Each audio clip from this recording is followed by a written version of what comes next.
Hi, everybody. Amanda Head here in Jerusalem with the Rebel, and I am here with Ellie Pierpsch. Did I get that right? Perfect. Yes. And what did you just tell me about your three daughters? 3 daughters. God gave me 3 daughters so that the name Pierpsch will go away in a natural way.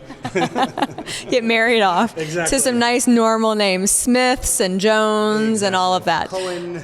Yeah, right. Yes. Yeah, I guess that would be more appropriate. So I wanted to interview him because he is from the States. We have a lot of American viewers, Canadian as well, but I'm one of the few Americans on our staff, so I always like to bring the interests of the United States into everything. So tell me how you came to Jerusalem, when, what you were doing, your lobbyist work in D.C. before you came here. Yeah, so I was a tax lobbyist in D.C. in the 90s, and then headed off to Seattle because after growing up within the Beltway and telling the rest of the country how to behave and what to do, I figured it might be best to live outside of the Beltway for a little bit. Became a real estate developer. I lived in Seattle, worked for Microsoft as well. But then in 2008, 2009, we had Obamacare and all of the Obama activities. The real estate market really took a dive. And I was thinking about what I wanted to do. And I said, I'm going to sit out for a little bit. I was looking for a little bit more meaning in my life. And my wife and I decided, let's get up and move to Israel. And we did that in 2010. We came here. So President Obama helped us to move to Israel. And what we didn't realize was our lifelong dream to come here as Jews. That was the authentic place to be. It's Jews in our natural habitat, you could kind of say.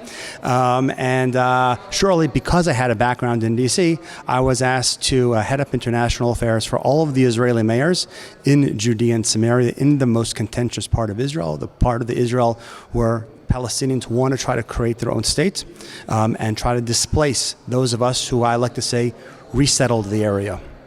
So you're saying there is something good that Obama did? There we are.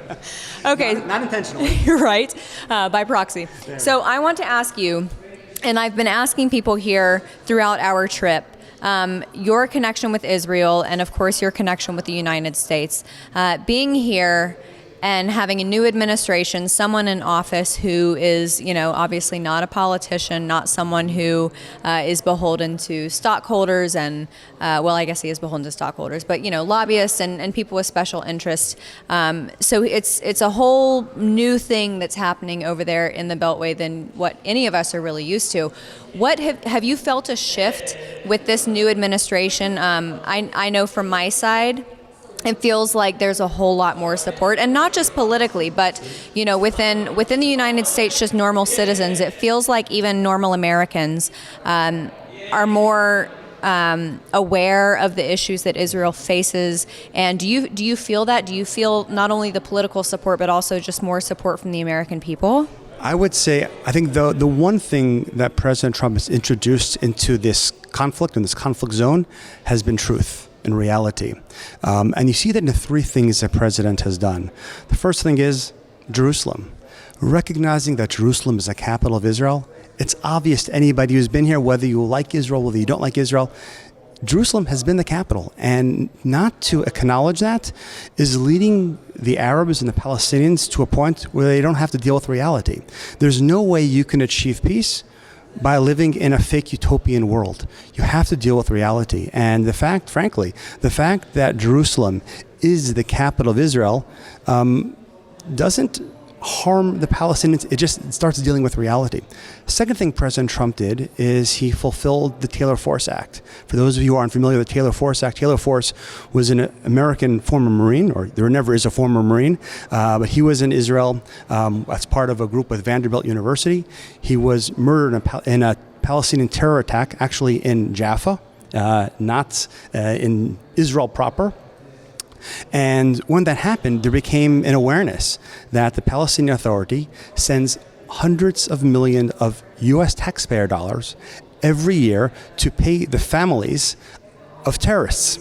And when that realization hit, obviously somebody like President Trump, who's not a politician, says, that seems pretty blatant, that seems pretty obvious, that is intolerable, let's get rid of it. And President Trump did that. And the third thing is, I'll just say 2 words, Nikki Haley. That was going to be my other question. How do you feel about Nikki Haley? There is just a wondrous truth and reality. And now there is, Israelis for the first time love the UN because it's the Nikki Haley show. And there's so much truth, and I think that, again, the president gets credit for that. So I think if you want to there's one thing that I would say that you ask about, is there a difference here in Israel? Absolutely. I say my daughter, my 16-year-old daughter, has a blog, and it's called Making Allies Great Again, because during the Obama administration, the U.S.-Israel relationship was harmed, and we were great allies. With President Trump coming back, all of a sudden, we're now allies, and it's great again.